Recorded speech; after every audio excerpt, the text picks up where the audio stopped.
अस्सलाम वालेकुम। जैसा कि आपको पता है कि लास्ट वीडियो में हमने डिस्कस किया था प्राइवेट लेबल शॉपिफाई क्या होता है, उसके अंदर कौन कौन सी चीज़ें आती हैं और स्टार्ट हम किस तरह करते हैं और उसके बाद कौन कौन से सेगमेंट आते हैं। आज का हमारा टॉपिक है नीच सर्च का। सबसे पहला टॉपिक है नीच सर्च के अंदर हम एनालाइज कर रहे होते हैं कि मार्केट के अंदर किस कैटेगरी के अंदर जाया जाए। नीच का मतलब होता है कैटेगरी।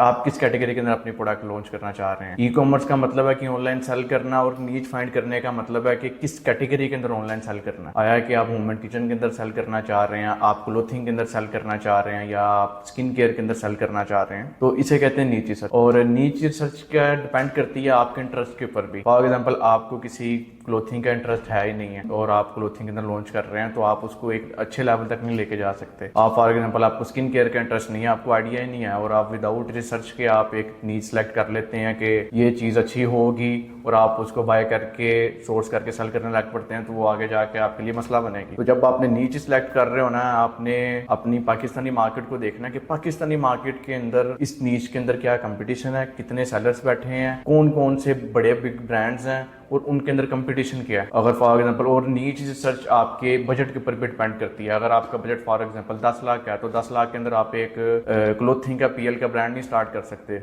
उसके लिए आपको बड़ा अच्छा बजट चाहिए, अंटिल कि आपकी बहुत हैवी आपकी मैन्युफैक्चरिंग के अंदर ग्रिप हो और आपके पास आपकी अपनी फैक्ट्री वगैरह है, फिर तो आप थोड़े कम बजट से भी देख सकते हैं। लेकिन अगर आपके पास इन चीज़ों की एक्सेस नहीं है, तो क्लोथिंग के लिए आपको 50 लाख, 1 करोड़, 2-3 करोड़ का बजट चाहिए, क्योंकि इसके अंदर ऑलरेडी बड़े बिग जायंट्स बैठे हैं। फिर फॉर एग्जांपल हम कहते हैं कि सलाजीत एक मार्केट के अंदर बड़ी आजकल सेल हो रही है, तो अगर आपका बजट कम है, फॉर एग्जांपल 10 लाख है, 5-10 लाख है, तो इसके अंदर आप ये प्रोडक्ट कर सकते हैं। इसके अंदर आप 3 वेरिएशन लॉन्च करेंगे, एक 30 ग्राम, एक 50 ग्राम, एक 70 ग्राम, और आप उसको एक अच्छी प्राइवेट लेबलिंग करके, उसकी अच्छी ब्रांडिंग करके आप उसको सेल कर सकते हैं।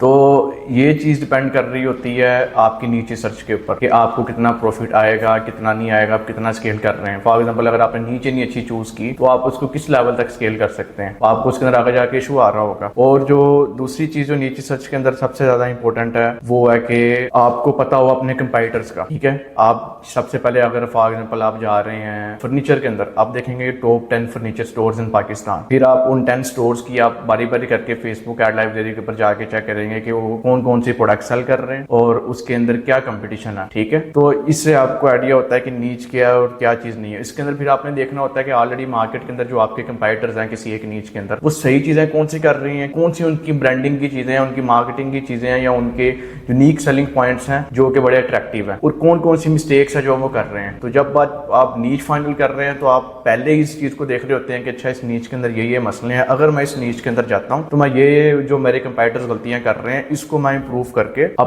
अपनी प्रोडक्ट इस नीच के अंदर सेल कर रहा हूँ। और जो दूसरी चीज आप नीच सेलेक्ट करते हुए देखते हैं, वो आप मार्केट डिमांड देखते हैं कि किस चीज की डिमांड है, उस नीच के अंदर किस चीज की डिमांड है। फॉर एग्जांपल, एक पेट्स की नीच है, वो पाकिस्तान में नहीं चलती, लेकिन यूएसए के अंदर उसकी डिमांड है। तो जब आप किसी नीच के अंदर जा रहे हैं, तो आपने उस नीच की डिमांड भी देखनी, आया कि लोग उस नीच के अंदर प्रोडक्ट्स बाय कर रहे हैं, और आया कि बाय कर रहे हैं तो ऑनलाइन बाय कर रहे हैं। और फॉर एग्जाम्पल आप आए थे ग्रोसरी के ऊपर, तो ग्रोसरी के ऊपर मैक्सिमम जो आइटम्स है लोग फिजिकल बाय करते हैं।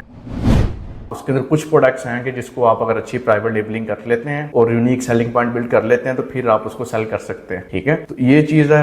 और दूसरी चीज है प्रॉफिटेबिलिटी। और आपने नीच सेलेक्ट करते हुए देखना है कि उसकी प्रॉफिटेबिलिटी क्या होगी, कि उसको उसकी जो परचेजिंग कॉस्ट है वो कितने की पड़ रही है, रफली आइडिया उसकी सेलिंग कितने की होगी। गैजेट्स के अंदर क्या प्रॉफिटेबिलिटी है, अगर वो आप आइडिया ले सकते हैं। होम एंड किचन के अंदर ले सकते हैं, स्किन केयर के अंदर ले सकते हैं, क्लोथिंग की बिल्कुल एक माइक्रो नीच है उसके अंदर ले सकते हैं कि फॉर एग्जाम्पल आप सिर्फ एक बच्चों के सूट बना रहे हैं और बच्चों के लिए भी अब टी शर्ट बना रहे हैं, वो निकर बना रहे हैं, फॉर एग्जांपल बिल्कुल माइक्रो नीचे। फिर जाके अगर आप देखते हैं और उसके पीछे आप देखते हैं मार्जिन्स कितने हैं, क्योंकि आप अल्लाह की राह में तो बिजनेस कर नहीं रहे, आपने उससे कुछ ना कुछ प्रॉफिट भी बनाना है। तो ये चीजें आपने स्टार्टिंग के अंदर देखनी है। फिर कस्टमर बिहेवियर देखना है कि जो वो प्रोडक्ट है या वो नीच है, तो उस नीच के अंदर कस्टमर बिहेवियर क्या है, कस्टमर किन किन चीजों को देखता है। फॉर एग्जाम्पल, अगर स्किन केयर के अंदर आते हैं तो कस्टमर देखता है अच्छा इन्फ्लुएंसर। अगर आप क्लोथिंग के अंदर आते हैं तो कस्टमर देखता है कि वो पहन के कितना अच्छा लग रहा है। ठीक है, अगर कोई प्रॉब्लम सॉल्विंग प्रोडक्ट है, फॉर एग्जाम्पल एक पोटैटो कटर है, तो फिर वो देखेगा कि ये कितना अच्छा पोटैटो को कट कर रहा है और कितनी फास्ट कर रहा है और कितने ज्यादा कर रहा है, कितना टाइम सेव कर रहा है और कितना लाइट वेट है। ये चीज उसकी जो यूनिक सेलिंग पॉइंट्स है उसके अंदर होंगे, तो तभी आप उसको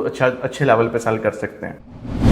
फिर आपने कंपाइटर्स को देखना कि वो क्या कर रहे हैं क्या नहीं कर रहे, कितने पुराने कंपाइटर्स हैं, कितनी देर से उन्होंने ब्रांड स्टार्ट किया हुआ है, कितनी टोटल प्रोडक्ट्स हैं उसके अंदर। अगर आप उस लेवल के ऊपर जाना चाह रहे हैं तो आपको कितनी इन्वेस्टमेंट चाहिए, कितनी प्रोडक्ट्स चाहिए, एक एक प्रोडक्ट की कौन कौन सी कितनी आप वीडियोस बना सकते हैं, ये सारी चीजें आप देख रहे होंगे जब आपने नीचे सर्च करनी है। तो नीचे सर्च के अंदर पाकिस्तान में मल्टीपल, अब आप में से हर एक बंदे का ये क्वेश्चन होता है किस नीच में जाए, तो आपने खुद चूज करनी है। अगर मैं आपको बता रहा हूँ कि आपने इस नीच में काम करना है तो आप पूरी जिंदगी नहीं कर सकते। You have to find a niche by your own self. आपको पता है कि आपका इंटरेस्ट इस चीज के ना, हर एक बंदे का इंटरेस्ट एक चीज के अंदर नहीं होता। फॉर एग्जांपल अगर एक बंदा कोई एक पेट सप्लाई की प्रोडक्ट सेल कर रहा है तो ये नहीं है कि हर एक बंदा ही वो सेल करने लग पड़ेगा, हर एक नहीं चलेगी। जिसकी नीच है, जिसको उसके अंदर इंटरेस्ट है, जिसने पेट्स रखे हुए हैं, वो अगर एटलीस्ट फॉर एग्जांपल एक बंदा पेट की प्रोडक्ट सेल कर रहा है तो वो उसको नॉलेज इतने हद तक अच्छा हो कि अगर उसको इंटरेस्ट नहीं भी है उसके बाद नॉलेज आ जाए कि उसके जो इर्द गिर्द जितने बंदे हैं जिन्होंने पेट्स रखे हैं उनसे पूछता है कि अच्छा भाई अगर आपने डॉग रखा है तो आप उसके लिए कौन सा फूड यूज कर रहे हो, कौन सी प्रोडक्ट्स जो उसके लिए यूज कर रहे हो। फिर जब वो मल्टीपल बंदों से रिव्यूज लेता है, इसे कहते हैं सोशल लिसनिंग, कि आप कस्टमर से पूछ रहे होते हो कि उसको इस नीच के अंदर कौन कौन सी प्रोडक्ट चाहिए, कौन सी नहीं चाहिए। ठीक है,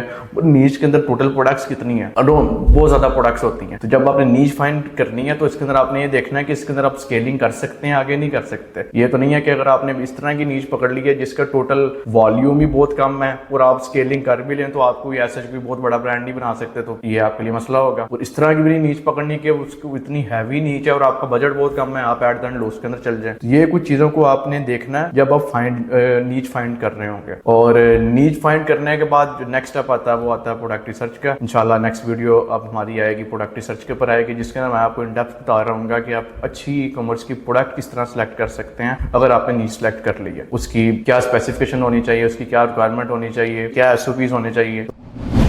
तो इंशाल्लाह मुलाकात होती है नेक्स्ट वीडियो के अंदर। और इस तरह की मजीद वीडियोस देखने के लिए आप मुझे यूट्यूब पे सब्सक्राइब कर सकते हैं और मेरे जो बाकी सोशल मीडिया चैनल्स हैं फेसबुक, इंस्टाग्राम एंड टिकटॉक, आप मुझे वहाँ पर भी फॉलो कर सकते हैं। इंशाल्लाह मिलते हैं नेक्स्ट वीडियो में। जज़ाकल्लाह।